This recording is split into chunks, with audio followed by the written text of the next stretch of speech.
গাজীপুরের শ্রীপুর উপজেলা বিএনপির নবগঠিত আহ্বায়ক কমিটিকে অভিনন্দন জানিয়ে এক বর্ণাঢ্য আনন্দ মিছিল অনুষ্ঠিত হয়েছে।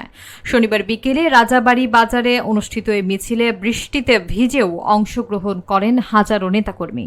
বিস্তারিত দেখুন আরিফ হোসেনের প্রতিবেদনে।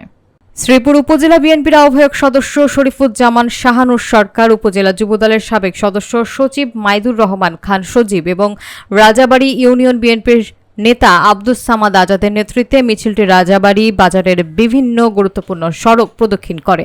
আনন্দ মিছিলে নবগঠিত আহ্বায়ক কমিটির আহ্বায়ক আব্দুল মোতালিব এবং সদস্য সচিব খায়রুল কবির মণ্ডল আজাদকে ফুলেল শুভেচ্ছা জানানো হয়। একই সঙ্গে গাজীপুর জেলা বিএনপির ১ নম্বর যুগ্ম আহ্বায়ক অধ্যাপক ডাক্তার এস.এম.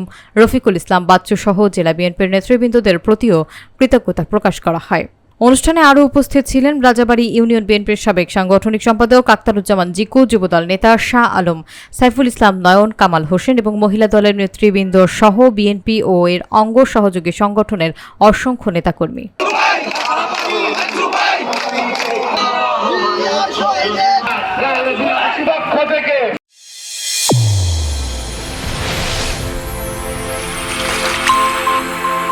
চ্যানেল A1 হৃদয়ের স্পন্দন।